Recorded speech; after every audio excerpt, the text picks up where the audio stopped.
Hey, what's going on, YouTube? Good old taxi guy here, right? Anyway, before I go any further, that's awesome, right? I don't know how well you can see that, but screen's a little dirty. But anyway, um, so I'm doing something a little different today. Um, I uh, I know that I've done some serious videos in the past, and I seem to get a lot of likes on it. A lot of people have commented, even to this day, despite the fact that I was gone for 2 years. But I think it's just time to come out and really address the elephant in the room, and that is anxiety and depression, and how that can lead to addiction, in my opinion. At least it did for me. So, one thing that took me a very long time to realize is that when it's hard to say you're depressed. It really is. I mean, especially being a man, right? I mean, we're not supposed to have feelings. That's the old saying. That's how I was raised. You don't show your feelings. You don't do this. You don't. But it's all bullshit. I mean, we're still people. Even though we're men, we're still people. Even the dominant sex. I know some women are going to disagree, but that's the way it is. But long story short, just to give you kind of a backstory.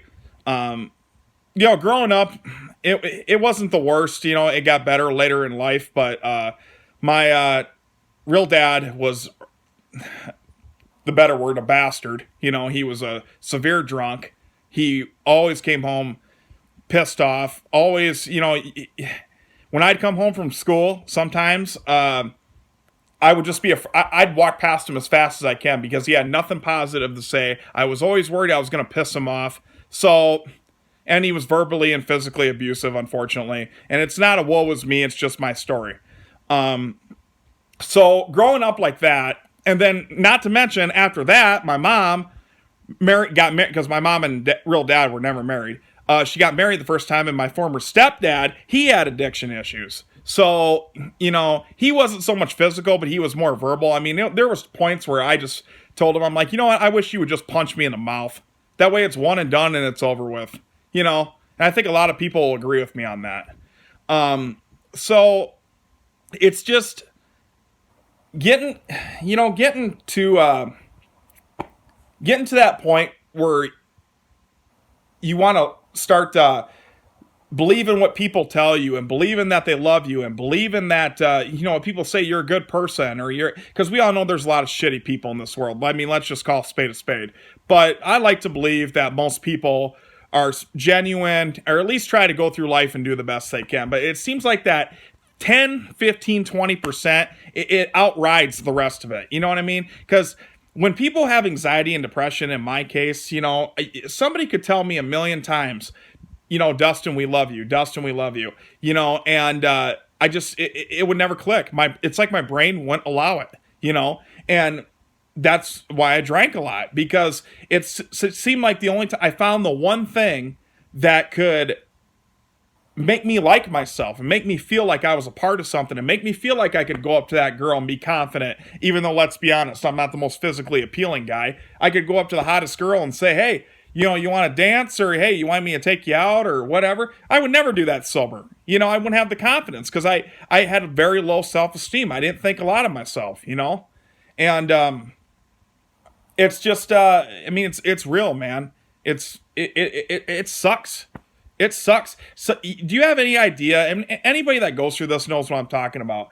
You have any idea how hard it is to get up every day and try to function in society, knowing you don't really care for yourself, knowing that you don't feel like self-esteem, and that one time that one person says you're a piece of shit, it just drains you.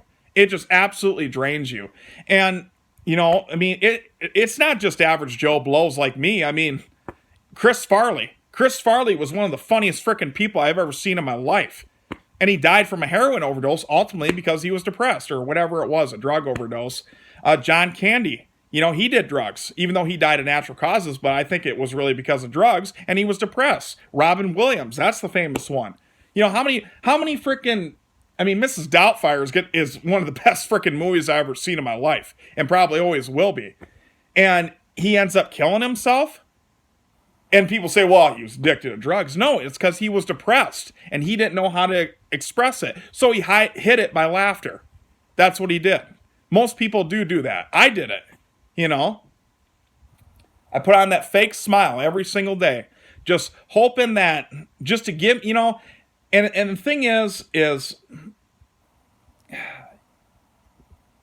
when you're an addict, in my case, fortunately I never did drugs. No, not saying anything. I can't speak for anybody that does drugs because I obviously don't know. I had opportunities to do it, but I was always afraid of it because I heard about fentanyl. Of course, that's a big thing right now. You know, you never know if you're going to get something that's laced, and you stick it in your arm, and one little drop, and you're dead. You know, so I was always afraid of prescription pills. My mom was addicted to prescription pills. I seen what it did to her, so I was always afraid to do that. You know. So I always thought, well, alcohol, it's legal, and, you know, whatever. The only time it is illegal is when you drink and drive, you know. So, which, by the way, yeah, I mean, come on. I mean, any alcoholic has drank and drove at least once, you know. And if you didn't, I mean, you're a freak. That's just the way it is. I mean, but, you know, not like you're a freak, like, you know, there's something wrong with you. It's like you're a freak of nature, you know. But, yeah, I mean, so I always thought I was never doing anything wrong. I was like, you know what? I'm just handling my depression and anxiety the best way I know how, and that's to drink, you know? And that's, I mean, it's sick, man. It's, I swear to God, when I say this, I would not wish addiction on the worst person in the entire world. They don't deserve it. They do not deserve to go through that shit.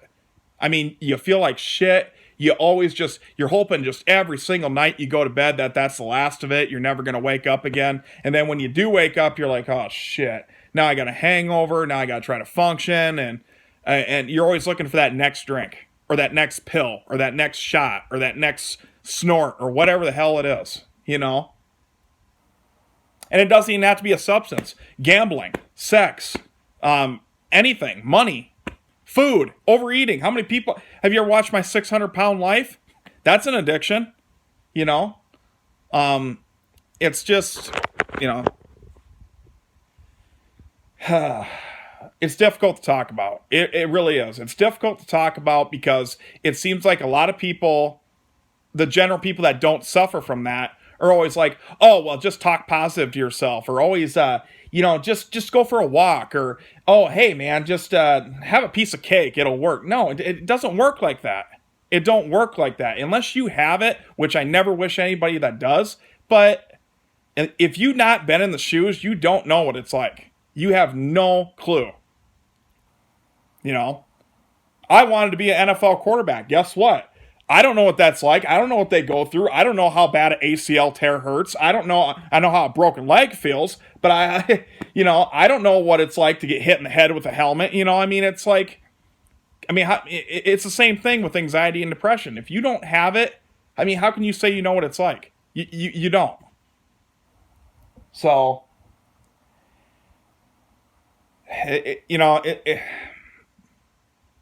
it sucks because people that suffer from that, I feel you, because I know exactly what you're going through. Even to this day, there's days where I just, it would just be easy to say, hell with it. I just don't feel like waking up, I mean, it's just, and it's moments like this, like I showed you in the beginning of the video, where you just kind of appreciate life. It gets you to relax.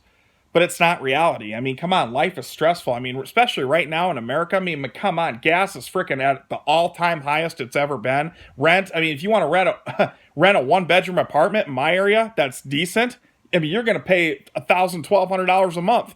That's just for rent. That's not everything included. I mean, it's like, how? I mean, and you expect people to, I mean, a gallon of milk is $7. I mean, you get 2 bags of groceries and it's $200 or $150. I mean, it's like, come on. And you expect people to walk around with a smile on their face? Give me a break. And then, basically the bottom line of this video is, guys, is that just think of higher yourself. That's what I have to do sometimes. I go to therapy. I'm not going to lie. You know what? If people want to make fun of me for that, you know what? F you. I'm trying to clean my language up on here. But anyway, F you. You know, because but when you don't reach out for help, and they say, well, what's wrong? What's wrong? We didn't see it coming. We didn't see it coming. Well, do you ever think to ask of, hey, how's your day doing? You know? No, you don't want to do that. Because, I mean, let's be honest, most people are freaking selfish. They only think of themselves. You know? But, so, just got to keep your head up, man. That's all you got to do. And you got to, well, that's not all you got to do. That's not what I mean. But, you know, reach out for help. There's help out there. I mean, there's the suicide helpline. There's all these resources out there. I mean, I'm not saying going on medication, that's probably the last resort. I just happen to be on it. But, you know, that's what gets me through the day sometimes. So I want to hear you guys' thoughts and comments, honestly. If you suffer from depression and anxiety, you know exactly what I'm going through. I think most people do, especially right now in today's world. I mean, come on. With the COVID-19 pandemic and frickin', I mean, the pandemic's pretty much over. Everybody knows what it is. I mean, if you don't get vaccinated now, you're basically a fool. I mean, you take that chance. But there was a time, man. I mean, come on. There was... We ran out of toilet paper and hand sanitizer and all this other shit. I mean, come on. You know? I mean, it's just makes you think, man. It makes you really think. You know, it's like sometimes you want to say, you try to be the nice person, and then somebody just comes back at you. Especially if you work in customer service. You know how that is. I worked in it. I know. One minute, the next, one guy's real nice to you, and the next minute, the guy's a total jackass, you know? And somebody who suffers from depression, anxiety, I mean, that messes with you, man. It messes with you. So, anyways, guys, this video's gone on long enough. I just wanted you to know that I just want to make another serious video and let you guys know that don't feel like you're alone. That's all I'm going to say, you know? Give me your thoughts, comments, and we'll catch you guys soon.